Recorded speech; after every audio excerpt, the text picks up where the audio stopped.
Hey guys, welcome to Wrestling Days and welcome to this history of the WWE Championship. Now, I absolutely love title belts. It's what got me into collecting Mattel figures. I just love looking at all the different designs, going back through the history of them. So I thought, why don't we do a video where we look at the main title, the big title, the WWE Championship. The history of this belt goes all the way back to 1963, and I thought it would be a bit of fun just to go from the present day where the current champion is Randy Orton, and go all the way back through the history of the belt back to the very start in 1963.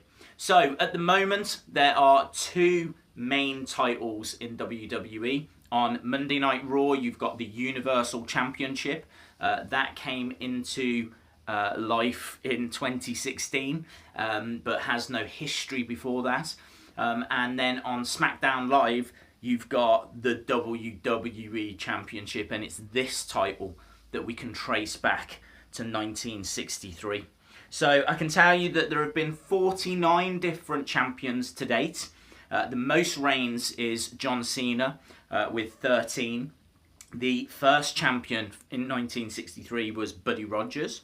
The longest reign was Bruno Sammartino, who held the belt for an amazing 2,803 days. The shortest reign was Andre the Giant, who only held the title for 1 minute 48 seconds, and that is when he infamously gave the title to the $1 Million Man, and we'll obviously get to that in a bit. So amazingly, this picture is not just a picture of two of the biggest legends in wrestling history. This is also a picture of the longest reigning WWE champion and the shortest reigning WWE champion. The oldest winner was Vince McMahon, who was 54 years and 27 days old when he won it.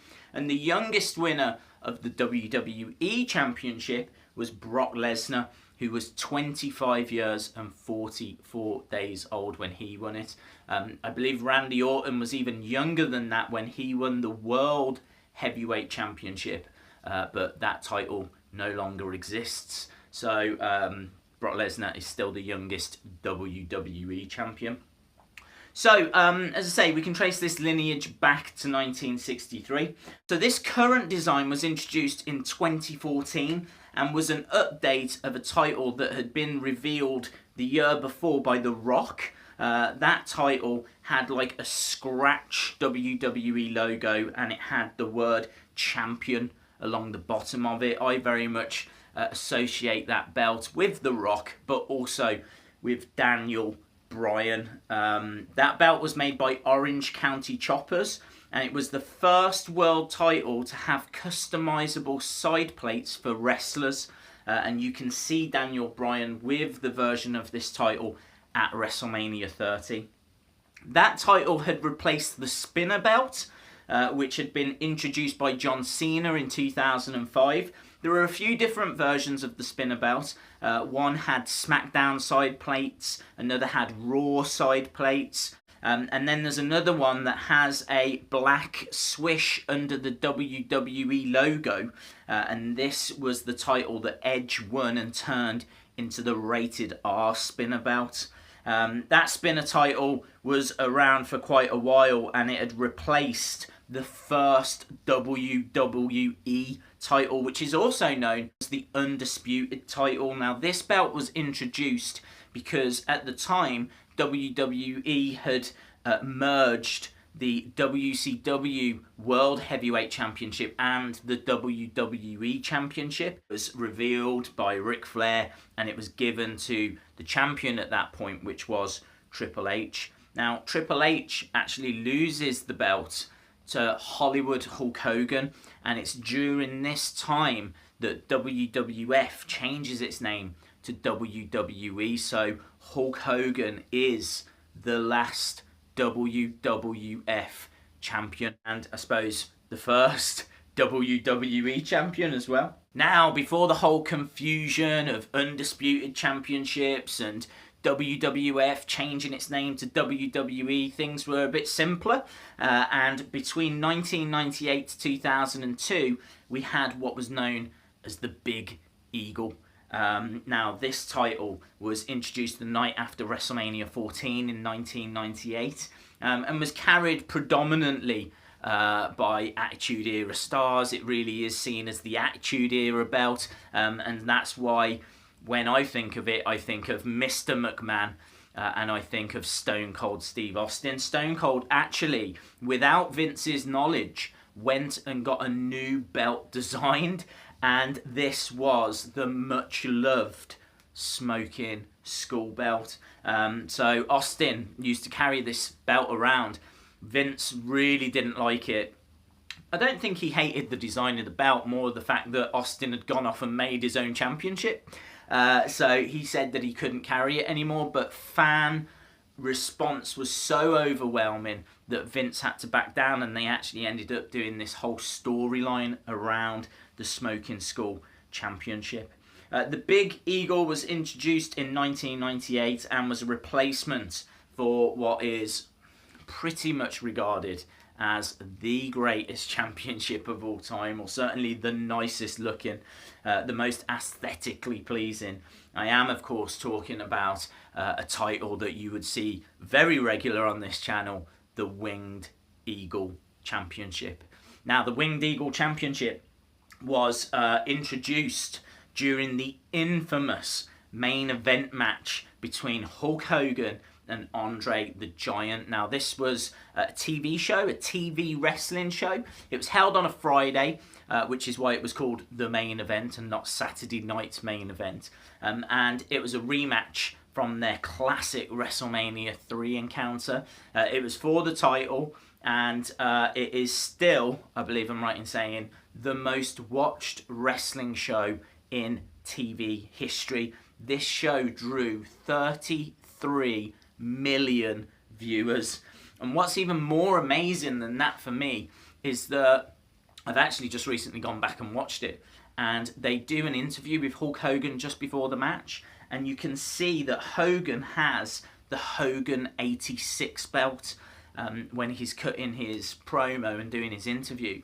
But as soon as he walks through the curtain and starts heading towards the ring, he has and shows off for the very first time in front of a viewing audience of 33 million that are watching at home, he has the Winged Eagle Championship. Now, this title changes the strap colour quite a few times. I know the Ultimate Warrior, when he held the title, had a yellow version, had a blue version. The actual plates remain the same, but it was just the strap colour that would change. But as we said, Ultimate Warrior, Andre the Giant, Ric Flair, Shawn Michaels, Bret Hart, Bob Backlund, Stone Cold Steve Austin, all of those guys held this title. For that, we had the Hogan titles, as I refer to them as. So we had Hogan 84, Hogan 85, and Hogan 86. Now, 84 and 85 are very similar. They just have slight differences to the engraving. Hogan 86 is very different to the 84 and 85, and it was introduced after Vince McMahon felt that the previous ones had looked quite cheap in silver, so he wanted a gold title. This had a much larger faceplate, had the globe in the centre, carried the block WWF logo. And Gorilla Monsoon actually mentioned just before WrestleMania 3, just before that classic Hogan-Andre match, that the winner would carry a giant-sized version of it. And the reason for that was that they had made a giant-sized version just in case Andre won at WrestleMania 3 and needed a belt big enough to go around his waist. In truth, that title was never seen on WWE TV again. And what actually happened to that belt was that they put it onto a white strap and they used it during the film No Holds Barred. Quite confusingly, actually, you can see in a few different scenes they use a Winged Eagle Championship on a white strap, but then they switch it over for one scene to the Hogan 86, or what is now known as the Andre 87. Apparently this title got given to like Planet Hollywood, who had it on display for quite some time and then took it down and put it into storage, and now no one knows where this title is. So the Andre 87 is currently missing, but will probably turn up on storage hunters one day. Before all the Winged Eagles, the Hogan 86, 85, 84, again, things were a little simpler. We had the Big Green. Now, this was only around for a couple of years, between 1983 and 1984, but it is the first WWF title. And this is the title that Hogan won from the Iron Sheik. It's made of quite flimsy, thin metal, and it was attached using rivets. The title was rumoured to be damaged because of it being so flimsy, and actually was just binned, or rumoured to have been binned, outside of one of the wrestling venues when Hulk Hogan was given his new title. And this brings us to the first 5 WWE Championship belts. Now, obviously they weren't called that at the time. The very first one was known as the WWF Championship, and that stood for the Worldwide Wrestling Federation, which is what the business was known as at the time.